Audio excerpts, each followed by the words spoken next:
Record গড়ে পক প্রণালী জয় করে মেদিনীপুরে ফিরলেন জলকন্যা আফরিন জাবি। আর তার এই ঐতিহাসিক সাফল্যে গর্বে ভাসল গোটা মেদিনীপুর। শহরে ফিরতেই তাকে দেওয়া হলো রাজকীয় সংবর্ধনা। ইংলিশ চ্যানেল জয়ের পর এবার ভারত ও শ্রীলঙ্কার মধ্যবর্তী ২৯ কিলোমিটার দীর্ঘ পক প্রণালী অতিক্রম করে নতুন ইতিহাস গড়েছেন আফরিন জাবি। তিনি মাত্র 7 ঘন্টা 5 মিনিটে এই জলপথ পাড়ি দিয়েছেন, যা একটি বিশ্ব রেকর্ড।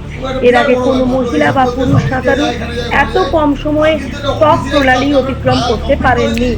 মঙ্গলবার ট্রেনে খড়গপুরে পৌঁছন আফরিন। সেখান থেকে হুড খোলা গাড়িতে বর্ণাঢ্য শোভাযাত্রার মাধ্যমে তাকে মেদিনীপুরে নিয়ে আসা হয়।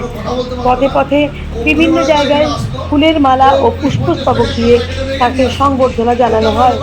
রাস্তার দুধারে দাঁড়িয়ে বহু মানুষ হাত নেড়ে শুভেচ্ছা জানান জলকন্যাকে। শোভাযাত্রা পৌঁছয় মেদিনীপুর রোটারি আই হসপিটালে। সেখানে রোটারির পক্ষ থেকে আফরিনকে বিশেষ সংবর্ধনা দেওয়া হয়। অনুষ্ঠানে উপস্থিত ছিলেন হাসপাতালের চেয়ারম্যান মদন মোহন মাইতি, প্রশাসক সত্যব্রত রায়, বিশিষ্ট চিকিৎসক ডাক্তার ইন্দ্রনীল দেব, চন্দন বসু, মেদিনীপুর সুইমিং ক্লাবের সম্পাদক পল্লব চ্যাটার্জি, ক্রীড়া সংগঠক কুন্দন গোপ, শিক্ষক ও সমাজকর্মী সুদীপ কুমার খাড়া সহ বহু বিশিষ্ট ব্যক্তি। দেখতে থাকুন বিপ্লবী সংবাদ দর্পণ ডিজিটাল মিডিয়া পেজ, সঙ্গে দীপান্বিতা।